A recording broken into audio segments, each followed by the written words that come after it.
Hallelujah.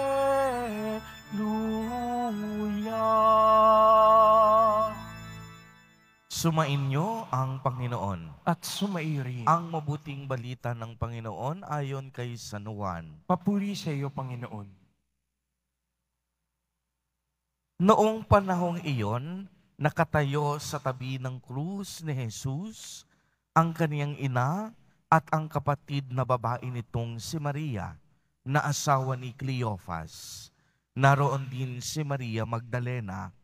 Nang makita ni Jesus ang kaniyang ina at ang minamahal niyang alagad sa tabi nito, kaniyang sinabi, "Ginang, narito ang iyong anak." At sinabi sa alagad, "Narito ang iyong ina." Mula noon, siya'y pinatira ng alagad na ito sa kaniyang bahay. Alam ni Jesus na naganap na ang lahat ng bagay, at bilang katuparan ng kasulatan ay sinabi niya, "Nauuhaw ako." May isang mangkok doon na puno ng maasim na alak. Itinubog nila rito ang isang espongha, ikinabit sa sanga ng esposo, at idiniit sa kaniyang bibig. Nang masipsip ni Jesus ang alak ay kaniyang sinabi, "Naganap na." Iniyukayok niya ang kaniyang ulo at nalagot ang kaniyang hininga. Nooy araw ng paghahanda at ayaw ng mga Hudyo na manatili sa krus ang mga bangkay sa araw ng pamamahinga, sapagkat dakila raw ang araw ng pamamahingang ito. Kaya't hiniling nila kay Pilato na ipabali nito ang mga binti ng mga ipinako sa krus at alisin doon ang mga bangkay. Naparoon nga ang mga kawal at binali ang mga binti ng dalawang ipinakong kasabay ni Jesus. Ngunit pagdating nila kay Jesus at makitang patay na siya, hindi na nila binali ang kanyang binti. Subalit inulos ng sibat ng isa sa mga kawal ang tagiliran ni Jesus, at biglang dumaloy ang dugo at tubig. Ang mabuting balita ng Panginoon. Pinupuri ka namin, Panginoong Hesukristo. Magsiupo muna ang lahat. Magandang umaga po sa inyong lahat, mga kapatid kay Kristo.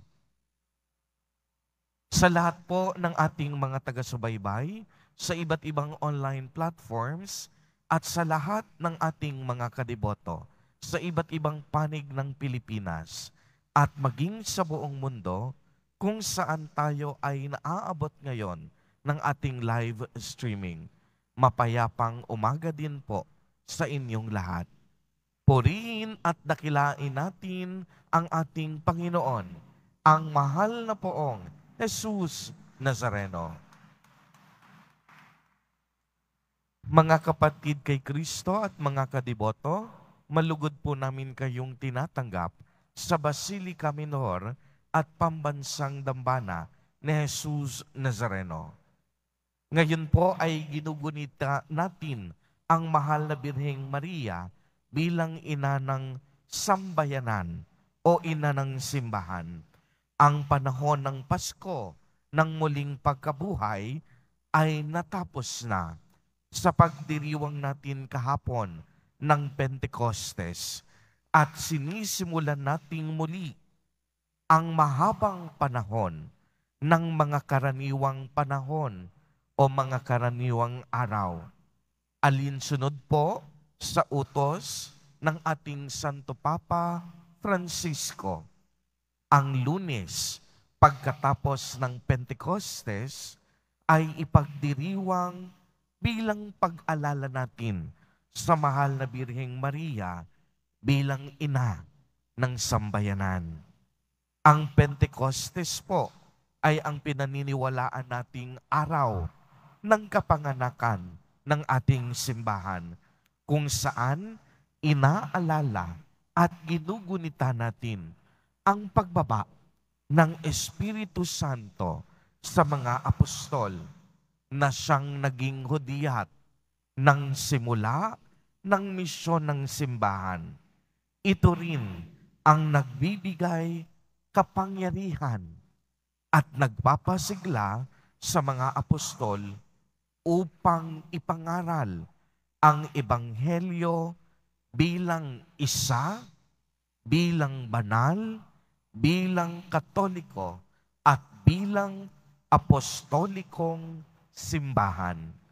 Ito ay isang buhay na palatandaan na ang misyon ng ating mahal na Poong Hesus Nazareno ay nagpapatuloy, simulan at hanggang ngayon ginagawa at ipinagpapatuloy natin.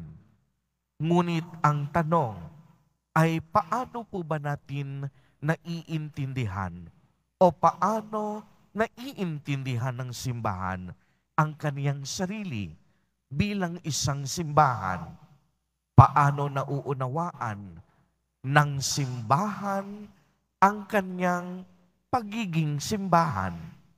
Alam po ninyo, ang dating pagkakaunawa natin sa simbahan ay istruktura. Yung ganda ng altar, yung kisame, ang mga pulpito, ang mga upuan. Gayunpaman, sa pagbubukang liwayway ng Vatican II, mayroong tayong mas malinaw na pagkakaunawa kung ano nga ba ang simbahan. At naunawaan natin na ang simbahan ay higit pa sa istruktura.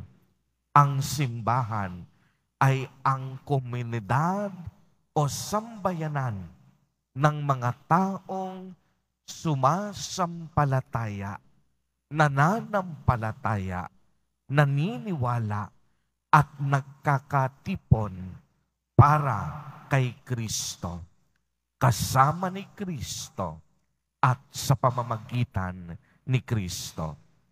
Ngayon, nauunawaan din natin kung ano ang simbahan sa kadahilanang sinasalamin nito ang mga katangian ni Maria.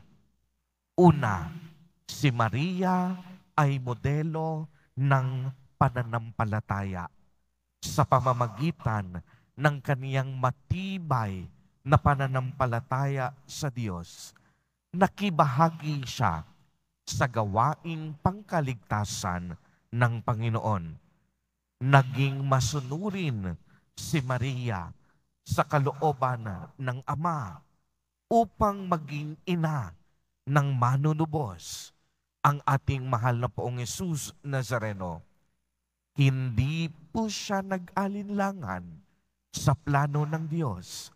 Bagkus, ibinigay ang buong buhay, ang buong sarili para maganap at matupad ang kalooban ng Diyos.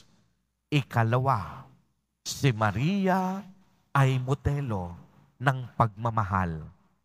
Ang kaniyang paglingap at pag-aaruga sa ating Panginoong Hesukristo ay walang kapantay at walang katulad.